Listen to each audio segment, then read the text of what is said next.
से जो हिंदू बच्चियां हैं उनको उठा के ले जाया जाता है और ज़बरदस्ती उनकी जो मुस्लिम्स हैं उनके साथ शादी कर दी जाती है और फिर मज़हब चेंज करवाने का जो एक बड़ा यहाँ पर सवाब का काम समझा जाता है, वो बहुत ही बेशर्मी और बेगैरती के साथ वो काम यहाँ पर चल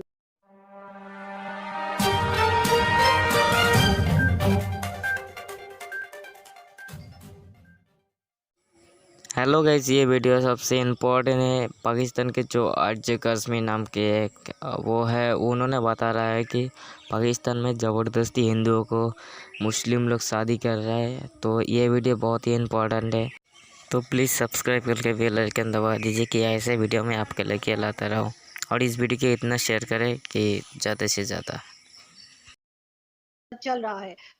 पाकिस्तान में माइनॉरिटीज के साथ क्या होता है ये किसी से ढकी छुपी बात नहीं है। हर कोई जानता है कि किस तरह का सलूक हम अपनी माइनॉरिटीज के साथ करते हैं। साथ साथ हम ये भी कहते हैं कि हम उन्हें माइनॉरिटीज नहीं कहना चाहते, क्योंकि वो पाकिस्तान का हिस्सा हैं और पाकिस्तान का जो फ्लैग है उसमें जो सफेद हिस्सा दिखाया गया है वो बिल्कुल यहाँ के जो नॉन मुस्लिम लोग हैं, जो यहाँ की कहना चाहिए माइनॉरिटीज हैं, उनको रिप्रेजेंट करता है। लेकिन अफसोस की बात ये है कि हमारे यहाँ पाकिस्तान में माइनॉरिटीज के साथ बहुत ही गलत सलूक होता है। हमारा बिहेवियर उनके साथ बहुत शर्मनाक होता है। हम उनको अपने काबिल नहीं समझते कि उनके साथ बैठकर बात की जाए, उनके साथ बैठकर खाना खा पाए, या ये कि उनको अपने जैसा समझा जाए। ऐसा कुछ भी नहीं होता। अगर ऐसा होता तो शायद वो लोग जो प्रॉब्लम्स फेस कर रहे हैं वो कभी भी ना, वो उस तरह की जो प्रॉब्लम्स है उसको कभी भी वो फेस ना कर रहे होते। जैसे कि आप सभी लोग जानते हैं कि सिंध में, पंजाब में, केपीके में किस तरह से जो हिंदू बच्चियां हैं उनको उठा के ले जाया जाता है और जबरदस्ती उनकी जो मुस्लिम्स हैं उनके साथ शादी कर दी जाती है और फिर मजहब चेंज करवाने का जो एक बड़ा यहाँ पर सवाब का काम समझा जाता है, वो बहुत ही बेशर्मी और बेगैरती के साथ वो काम यहाँ पर चलता है और मुसलसल चल रहा है।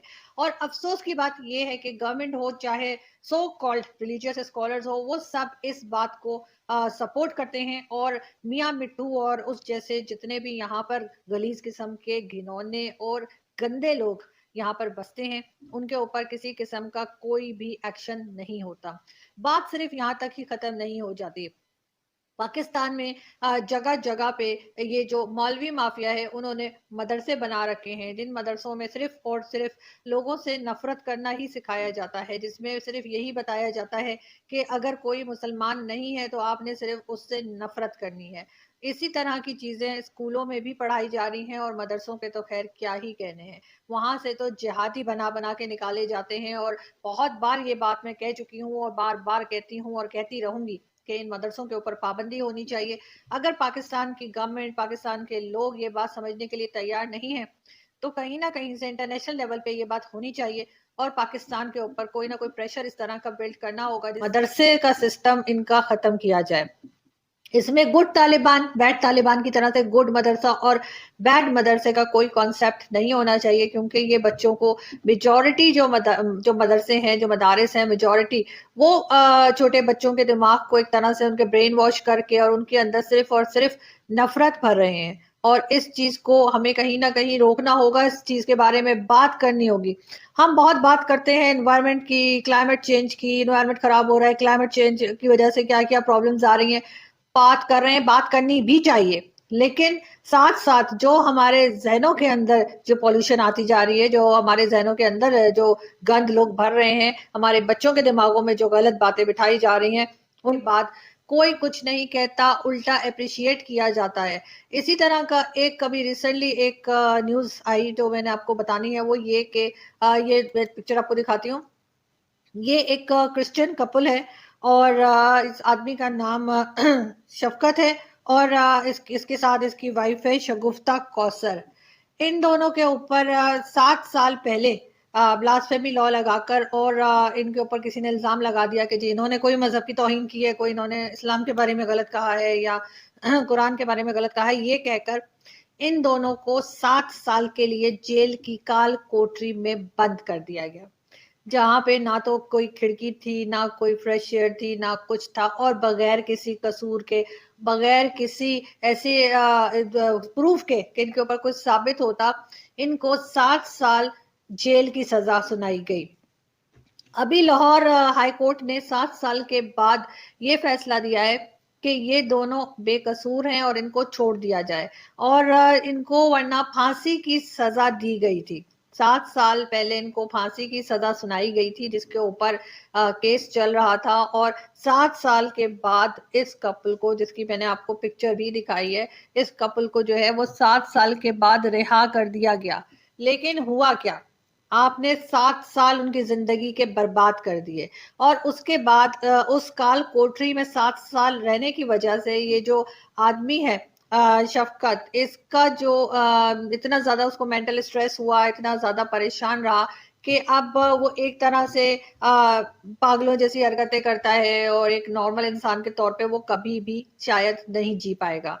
उसकी बीवी शगुफ्ता कौसर, वो पैरालाइज हो गई है। उस काल कोठरी में रहते रहते वो बेचारी जो है वो पैरालाइज हो चुकी है।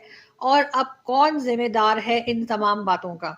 जब हमारे पैनलिस्ट किसी इंडियन डिबेट में जाते हैं और उनसे पूछा जाता है कि जी आपके यहाँ माइनॉरिटीज के साथ बहुत गलत सलूक हो रहा है, आपके यहाँ माइनॉरिटीज के साथ गलत काम करते हैं, उनको परेशान करते हैं, उनको अच्छे से रहने नहीं देते, तो उसके जवाब में हमारे तमाम ही ऑलमोस्ट सारे ही पैनलिस्ट जो हैं वो बहुत चौड़े होकर बहुत प्राउडली ये बात करते हैं कि नहीं जी नहीं, हमारे यहाँ तो बहुत खुश हैं, हम अपने माइनॉरिटीज का बहुत ख्याल करते हैं, हम तो जी बहुत जबरदस्त लोग हैं, हमने उनको सारे राइट्स दिए हुए हैं, वो यहाँ पे जरा भी परेशान नहीं है। और उल्टा इंडिया में जो मुसलमान रह रहे हैं वो बहुत परेशान है, इंडिया में जो सिख रह रहे हैं वो बहुत परेशान है। लेकिन दूसरे के मुंह के ऊपर कालक लगाते हुए प्रॉब्लम ये है कि हम अपने खुद के मुंह की कालक देखना भूल जाते हैं।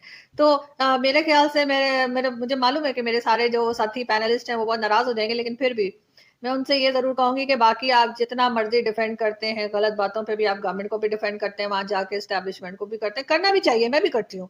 बहुत जगह मैं अपनी गवर्नमेंट को, जहाँ पे मेरा दिल कर रहा होता है कि मैं यहाँ पे सच बोल दूं, मैं वहां पे भी बहुत दफा डिफेंड कर लेती हूँ कि जी नहीं नहीं, ऐसी बात नहीं, ऐसी थी। इसी तरह से एस्टेब्लिशमेंट को भी मैं बहुत बार डिफेंड करती हूँ। लेकिन जहां पे बात आ जाती है माइनॉरिटीज की, जहां पे बात आ जाती है कि उनके ऊपर क्या जुल्म कर रहे हैं, उनके ऊपर किस तरह से जानवरों वाला सलूक उनके साथ हम लोग करते हैं, वहां मैं डिफेंड नहीं करती, कोई कुछ भी कहे। लेकिन वहां जाकर मैंने उन लोगों से खुद मिली हूँ, मैंने लोगों से बात की है, मैंने बेशुमार शो किए हैं, अपने चैनल के ऊपर भी मैंने शो किया है, और एक नहीं कई किए हैं। तो मैं कैसे जाके झूठ बोल दूं कि वो लोग बहुत खुश हैं, जो लोग मेरे सामने आके बैठे, ऑफ द कैमरा भी और कैमरा के सामने भी, और उन्होंने बताया कि किस तरह से उनको तंग किया जा रहा है, किस तरह से उनको परेशान किया जाता है, वो अपने नाम तक नहीं रख सकते, उनको पहला नाम मुस्लिम रखना पड़ रहा है, ये तक उनके साथ हो रहा है। तो उसके बाद मैं किस तरह से जाकर के इस मुंह से झूठ बोलूं? मेरी तो वीडियोस निकाल के लोग चला देंगे, क्या तो ये बोल रही थी। लेकिन ये बात वीडियो की भी नहीं है, ये बात है इंसानियत की। हमारे अंदर थोड़ी सी इंसानियत होनी चाहिए। अपने आप को सबसे पहले इंसान तो बनाए, मुसलमान तो बाद में बनाइएगा। अब देखें, ये चीज इस तरह के जब केसेस सामने आएंगे, क्या लोग सोचेंगे पाकिस्तान के बारे में? एफएटीएफ में पाकिस्तान फंसा हुआ है, उसकी बहुत सारे रीजंस हैं, बिल्कुल आपके टेरर फंडिंग है, आपकी मनी लॉन्ड्रिंग है, पता नहीं क्या कुछ है। लेकिन उसमें एक चीज याद रखें कि ये चीज भी पाकिस्तान को डैमेजेस दे सकती है। जिस तरह से इस क्रिश्चियन कपल के साथ आप लोगों ने किया है, और उनको 7 साल उनकी जिंदगी के आपने बर्बाद कर दिए, बल्कि सारी जिंदगी बर्बाद कर दी, इसलिए कि अब वो बाहर आ चुके हैं। लेकिन जैसा कि मैंने बताया कि जो वाइफ है वो पैरालाइज हो चुकी है, और जो हस्बैंड है वो उस काल कोठरी में 7 साल सड़ने के बाद अब वो इस काबिल भी नहीं है कि वो अपने जहन से कुछ सोच सके, कोई बात कर सके। बिल्कुल उसको आपने तबाह कर दिया है, खत्म कर दिया है। इसी तरह से सिंध में और कई जगह पे जो हिंदू बच्चियां हैं उनको उठा उठा के ले जाते हैं, तो सोचे उनके माँ बाप के ऊपर क्या गुजरती होगी, उनका क्या हाल होता होगा। तो वैसे ही आपने भगा दिया है, 2-4 ही रह गए यहाँ पर, वरना तो पूरा पारसी कंपाउंड कराची का खाली हो गया। कोई जवाब है किसी भी गवर्नमेंट के पास इस बात का तो मुझे जरूर दिएगा, और अगर मैं गलत कह रही हूँ तो बिल्कुल मुझे बताइए कि मैं कहाँ गलत कह रही हूँ। और ये लोग जो बार बार आते हैं, हाथ जोड़ते हैं, रोते हैं, अपने हालात बताते हैं, अपनी कंडीशन बताते हैं, तो उस वक्त गवर्नमेंट कहाँ सोई होती है? हाँ, वैसे तो बड़ा ट्विटर पे जाके प्राइम मिनिस्टर कह देते हैं कि हैप्पी क्रिसमस और हैप्पी दिवाली और हैप्पी होली वगैरह करते हैं वो, और लेकिन ये करने से उन लोगों के प्रॉब्लम सॉल्व नहीं होते। आपने कई दफा देखा है वो कुछ कर रहे हैं, ये मिलकर ही कर रहे हैं, तो जाहिर है ये कैसे किसी चीज को रोकेंगे। लेकिन फिर भी इंटरनेशनल कम्युनिटीज अभी मौजूद है, और मेरा ख्याल है कि उनको इस वक्त जरूर बोलना चाहिए, कम अज कम ये जो क्रिश्चियन कपल इसके साथ जो कुछ हुआ आगे किसी और के साथ ना हो, मैं यही दुआ कर सकती हूँ। और मैं बोलती रहूँगी और आप सब लोग भी जो मुझे देख रहे हैं इस बारे में बात करें, बोलें ताकि हम किसी और की ज़िंदगी बचा सकें, किसी और को कल ये लोग फिर यही ब्लास्फेमी लॉ का इल्ज़ाम लगा के अंदर बंद कर देंगे और पूरी ज़िंदगी के लिए उनको अपाहिज कर देंगे। इसलिए लोगों की मदद करें, ये मत सोचें कि कौन किस मज़हब का है या किस नेशनैलिटी का है। आप